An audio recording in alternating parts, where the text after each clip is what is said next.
ਕੀ ਕਦੇ ਸੋਚਿਆ ਹੈ ਕਿ ਇੱਕ 16ਵੀਂ ਸਦੀ ਦਾ ਭਜਨ ਪੂਰੇ ਬ੍ਰਹਿਮੰਡ ਦਾ ਗੀਤ ਬਣ ਸਕਦਾ ਹੈ? ਅੱਜ ਅਸੀਂ ਇੱਕ ਅਜਿਹੇ ਹੀ ਹੈਰਾਨ ਕਰ ਦੇਣ ਵਾਲੇ ਵਿਚਾਰ ਦੀ ਪੜਚੋਲ ਕਰ ਰਹੇ ਹਾਂ।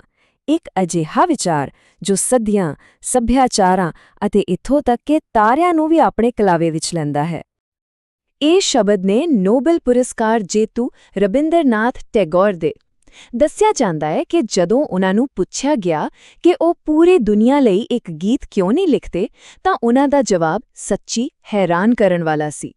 ਉਨ੍ਹਾਂ ਕਿਹਾ ਕਿ ਅਜਿਹਾ ਗੀਤ ਤਾਂ ਪਹਿਲਾਂ ਹੀ ਮੌਜੂਦ ਹੈ ਔਰ ਇਹ ਸਿਰਫ ਦੁਨੀਆ ਲਈ ਨਹੀਂ, ਸਗੋਂ ਪੂਰੇ ਬ੍ਰਹਿਮੰਡ ਲਈ ਲਿਖਿਆ ਗਿਆ ਸੀ। ਅਤੇ ਇਹੀ ਉਹ ਕਮਾਲ ਦਾ ਵਿਚਾਰ ਹੈ ਜਿਸ ਵਿੱਚ ਅਸੀਂ ਅੱਜ ਡੂੰਘਾਈ ਨਾਲ ਉਤਰਨ ਵਾਲੇ ਹਾਂ। ਇੱਕ ਪ੍ਰਸਤਾਵ ਕਿ ਗੁਰੂ ਨਾਨਕ ਦੇਵ ਜੀ ਦਾ ਲਿਖਿਆ ਭਜਨ ਗगन में थाल ਸਾਡਾ ਵਿਸ਼ਵਵਿਆਪੀ ਗੀਤ ਬਣੇ। ਇਹ ਇੱਕ ਬਹੁਤ ਵੱਡਾ, ਇੱਕ ਬਹੁਤ ਹੀ ਦਲੇਰ ਨਜ਼ਰੀਆ ਹੈ ਜਿਸ ਦੀਆਂ ਜੜ੍ਹਾਂ ਇਤਿਹਾਸ ਵਿੱਚ ਬਹੁਤ ਡੂੰਘੀਆਂ ਹਨ। ਪਰ ਸਵਾਲ ਇਹ ਹੈ ਕਿ ਇਸ ਭਜਨ ਵਿੱਚ ਆਖਿਰ ਅਜਿਹਾ ਖਾਸ ਹੈ ਕਿ ਕਿਹੜੀ ਚੀਜ਼ ਇਸ ਨੂੰ ਕਿਸੇ ਦੇਸ਼ ਦੇ ਰਾਸ਼ਟਰੀ ਗੀਤ ਤੋਂ ਵੀ ਉੱਪਰ ਇੱਕ ਪੂਰੇ ਬ੍ਰਹਿਮੰਡ ਦਾ ਗੀਤ ਬਣਾਉਂਦੀ ਹੈ? ਇਸ ਨੂੰ ਸਮਝਣ ਲਈ ਆਓ ਇੱਕ ਫਰਕ ਦੇਖੀਏ। ਦੇਖੋ, ਜ਼ਿਆਦਾਤਰ ਰਾਸ਼ਟਰੀ ਗੀਤ ਜਿਵੇਂ ਕਿ ਭਾਰਤ ਦਾ ਦੇਸ਼ ਦੀਆਂ ਸਰਹੱਦਾਂ, ਪਹਾੜਾਂ, ਨਦੀਆਂ ਤੇ ਗੱਲ ਕਰਦੇ ਨੇ, ਪਰ ਗगन में थाल ਬਿਲਕੁਲ ਵੱਖਰੇ ਪੱਧਰ ਤੇ ਸੋਚਦਾ ਹੈ। ਇਹ ਕਿਸੇ ਦੇਸ਼ ਲਈ ਨਹੀਂ, ਇਹ ਤਾਂ ਕੁਦਰਤ ਦੀ ਆਰਤੀ ਹੈ, ਪੂਰੇ ਬ੍ਰਹਿਮੰਡ ਲਈ, ਜਿੱਥੇ ਆਕਾਸ਼ ਥਾਲ ਹੈ ਤੇ ਸੂਰਜ, ਚੰਦ ਅਤੇ ਤਾਰੇ ਉਸ ਵਿੱਚ ਦੀਵੇ ਬਣ ਕੇ ਜਗ ਰਹੇ ਨੇ। ਤਾਂ ਫਿਰ ਇੰਨਾ ਵੱਡਾ, ਇੰਨਾ ਬ੍ਰਹਿਮੰਡੀ ਨਜ਼ਰੀਆ ਆਇਆ ਕਿੱਥੋਂ? ਇਸ ਨੂੰ ਸਮਝਣ ਲਈ ਸਾਨੂੰ ਇਸ ਦੇ ਰਚਨਹਾਰ ਗੁਰੂ ਨਾਨਕ ਦੇਵ ਜੀ ਨੂੰ ਸਮਝਣਾ ਪਵੇਗਾ। ਗੁਰੂ ਨਾਨਕ ਸਿਰਫ ਇੱਕ ਖੇਤਰ ਤੱਕ ਸੀਮਿਤ ਨਹੀਂ ਸਨ, ਉਹ ਇੱਕ ਸੱਚੇ ਗਲੋਬਲ ਯਾਤਰੀ ਸਨ। ਉਨ੍ਹਾਂ ਨੇ ਏਸ਼ੀਆ ਤੇ ਯੂਰਪ ਵਿੱਚ ਹਜ਼ਾਰਾਂ ਮੀਲ ਦਾ ਸਫ਼ਰ ਕੀਤਾ। ਸਰੋਤ ਤਾਂ 1518 ਦੇ ਇੱਕ ਪੋਪ ਦੇ ਦਸਤਾਵੇਜ਼ ਦਾ ਹਵਾਲਾ ਵੀ ਦਿੰਦਾ ਹੈ, ਜਿਸ ਵਿੱਚ ਉਨ੍ਹਾਂ ਦੀ ਰੋਮ ਫੇਰੀ ਦਾ ਜ਼ਿਕਰ ਹੈ। ਇਹੀ ਵਿਸ਼ਵਵਿਆਪੀ ਸੋਚ ਇਸ ਸਾਰੇ ਪ੍ਰਸਤਾਵ ਦੀ ਨੀਂਹ ਹੈ। ਹੁਣ ਇਸ ਸਾਰੇ ਪ੍ਰਸਤਾਵ ਦੇ ਬਿਲਕੁਲ ਕੇਂਦਰ ਵਿੱਚ ਇੱਕ ਬੁਨਿਆਦੀ ਸਿਧਾਂਤ ਹੈ ਜਿਸ ਨੂੰ ਏਕ ਥਿਊਰੀ ਕਿਹਾ ਗਿਆ ਹੈ। ਇਹ ਥੋੜਾ ਗੁੰਝਲਦਾਰ ਲੱਗ ਸਕਦਾ ਹੈ, ਪਰ ਅਸਲ ਵਿੱਚ ਇਹੀ ਉਹ ਧਾਗਾ ਹੈ ਜੋ ਸਾਰੇ ਵਿਚਾਰ ਨੂੰ ਆਪਸ ਵਿੱਚ ਜੋੜਦਾ ਹੈ। ਤਾਂ ਇਹ ਏਕ ਥਿਊਰੀ ਹੈ ਕਿ ਅਸਲ ਵਿੱਚ ਇਸ ਨੂੰ ਇੰਜ ਸੋਚੋ, ਕੀ ਹੋਵੇ ਜੇ ਵਰਣਮਾਲਾ ਦੇ ਅੱਖਰ ਸਿਰਫ ਆਵਾਜ਼ਾਂ ਨਾ ਹੋਣ, ਸਗੋਂ ਬ੍ਰਹਿਮੰਡ ਨੂੰ ਬਣਾਉਣ ਵਾਲੇ ਮੂਲ ਤੱਤ ਹੋਣ? ਇਹ ਸਿਧਾਂਤ ਇਹੀ ਕਹਿੰਦਾ ਹੈ ਕਿ ਗੁਰਮੁਖੀ ਦਾ ਹਰ ਅੱਖਰ, ਹਰ ਧੁਨੀ ਇੱਕ ਬੁਨਿਆਦੀ ਤੱਤਵ ਜਾਂ ਇੱਕ ਬ੍ਰਹਿਮੰਡੀ ਕੰਪਨ ਨੂੰ ਦਰਸਾਉਂਦੀ ਹੈ।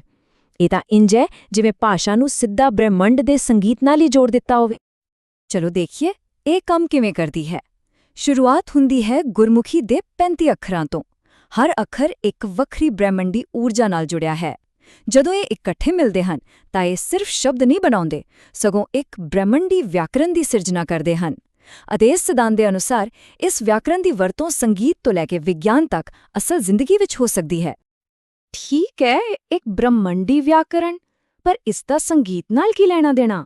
ਆਓ ਦੇਖੀਏ ਕਿ ਇਹ ਸਿਧਾਂਤ ਪੂਰਬ ਅਤੇ ਪੱਛਮ ਦੀਆਂ ਧੁਨਾਂ ਨੂੰ ਕਿਵੇਂ ਇਕਸੁਰ ਕਰਦਾ ਹੈ। ਇਹ ਖੋਜ ਸਾਂਝੀ ਸੰਗੀਤ ਦਾ ਇੱਕ ਵਿਚਾਰ ਪੇਸ਼ ਕਰਦੀ ਹੈ, ਜਿੱਥੇ ਦੁਨੀਆ ਦੀਆਂ ਵੱਖ-ਵੱਖ ਪਰੰਪਰਾਵਾਂ ਇੱਕ ਹੋ ਜਾਂਦੀਆਂ ਹਨ। ਸੋਚੋ ਜ਼ਰਾ, ਰਬਾਬ ਭਾਰਤੀ ਸ਼ਾਸਤਰੀ ਸੰਗੀਤ ਦੀ ਨੁਮਾਇੰਦਗੀ ਕਰ ਰਿਹਾ ਹੈ, ਤਬਲਾ ਹਿੰਦੁਸਤਾਨੀ ਪਰੰਪਰਾ ਦੀ ਅਤੇ ਹਾਰਮੋਨੀਅਮ ਪੱਛਮੀ ਸੰਗੀਤ ਦੀ। ਪਰ ਇਹ ਸਿਰਫ ਸਾਜ਼ਾਂ ਦਾ ਮੇਲ ਨਹੀਂ ਹੈ, ਇਹ ਤਾਂ ਵਿਚਾਰਾਂ ਦਾ, ਦਰਸ਼ਨਾਂ ਦਾ ਸੰਗਮ ਹੈ। ਆਦਰਸ਼ਵਾਦ, ਯਥਾਰਥਵਾਦ ਅਤੇ ਵਿਵਹਾਰਵਾਦ ਸਭ ਇੱਕੋ ਸੰਗੀਤ ਵਿੱਚ। ਅਤੇ ਇੱਥੇ ਇੱਕ ਹੋਰ ਵੀ ਵੱਡਾ ਅਤੇ ਕਾਫੀ ਦਿਲਚਸਪ ਦਾਅਵਾ ਕੀਤਾ ਗਿਆ ਹੈ। ਸਰੋਤ ਸੁਝਾਅ ਦਿੰਦਾ ਹੈ ਕਿ ਇਹ ਸੰਗੀਤ ਅਸਲ ਵਿੱਚ ਮਸ਼ਹੂਰ ਭਾਸ਼ਾ ਵਿਗਿਆਨੀ ਨੋਮ ਚੌਮਸਕੀ ਦੇ ਯੂਨੀਵਰਸਲ ਗ੍ਰਾਮਰ ਦੇ ਸਿਧਾਂਤ ਦਾ ਹੀ ਇੱਕ ਸੰਗੀਤਕ ਰੂਪ ਹੈ। ਉਹੀ ਵਿਚਾਰ ਕਿ ਸਾਰੀਆਂ ਭਾਸ਼ਾਵਾਂ ਦੇ ਪਿੱਛੇ ਇੱਕ ਸਾਂਝਾ ਢਾਂਚਾ ਹੁੰਦਾ ਹੈ, ਪਰ ਇੱਥੇ ਇਹ ਸੰਗੀਤ ਤੇ ਲਾਗੂ ਹੋ ਰਿਹਾ ਹੈ। ਤਾਂ ਇਹ ਸਭ ਕੁਝ ਸਿਰਫ ਕਿਤਾਬੀ ਗੱਲਾਂ ਤਾਂ ਨਹੀਂ ਰਹਿ ਸਕਦਾ ਨਾ। ਇਸ ਖੋਜ ਵਿੱਚ ਇਸ ਨੂੰ ਅਸਲ ਦੁਨੀਆ ਵਿੱਚ ਲਾਗੂ ਕਰਨ ਦੇ ਕਈ ਠੋਸ ਤਰੀਕੇ ਵੀ ਦੱਸੇ ਗਏ ਹਨ।